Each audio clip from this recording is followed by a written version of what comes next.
Thank you, everyone, for joining us on this important occasion here in Nashville. On March 27th, 6 innocent Americans, 3 adults and 3 children, were shot and killed at the Covenant School just miles from where we are today. I'd like to start this meeting with a moment of silence to pray for the victims of this tragedy.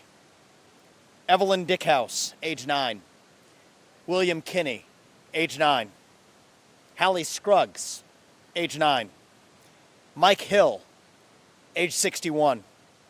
Catherine Kuntz, age 60. Cynthia Peak, age 61.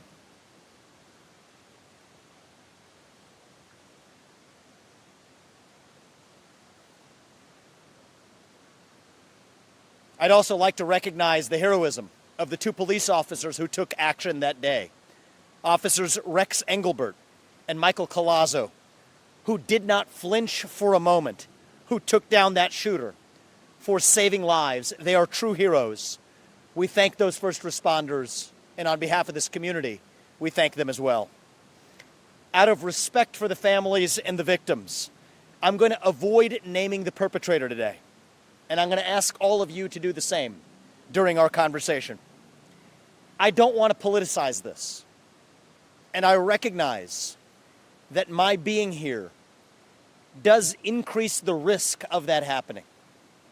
I'm going to do my part to stay away from partisanship. And I'll ask everybody else here to do the same. I'm not here as a presidential candidate, really. I'm here as a father and as an American. We can't fix the past, but we can prevent tragedies in the future. And the only way to do it is to learn from those mistakes of the past.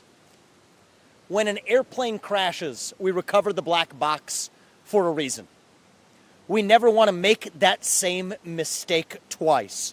We have a tradition in this country as law enforcement to do the same thing when there's a mass shooting. It is a long-standing tradition of law enforcement in the United States of America to, when it is recovered, release the manifesto of the shooter. We have to learn from tragedy to prevent it in the future. The manifesto of the killer was made public in each of the following instances: Allen, Texas; Buffalo, New York; Charleston, South Carolina; Isla Vista, California; Monterey Park, California; Poway, California. In all cases, within 48 hours of the tragedy. The public demanded the same happen here in Nashville immediately after the tragedy in March. In fact, the National Police Association has since sued city officials and county officials demanding the same.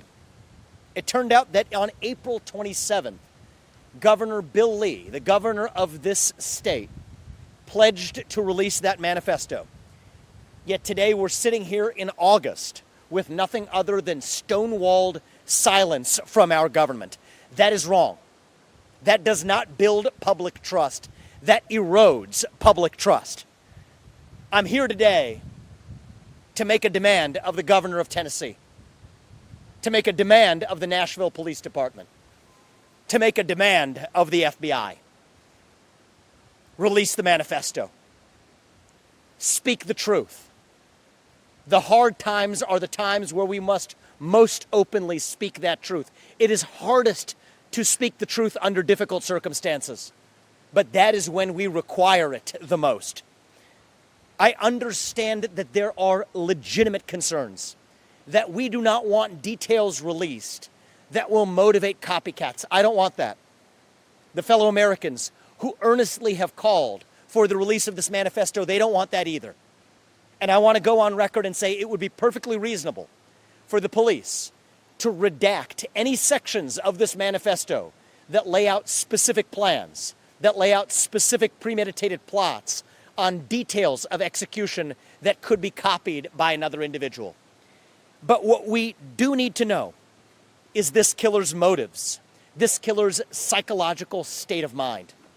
The truth of the matter is that we have a mental health epidemic in this country that is driving a wave of violence around this country, and we're going to have to deeply understand it if we are to address it. History teaches us that we make our worst policy decisions as a nation when we suppress the truth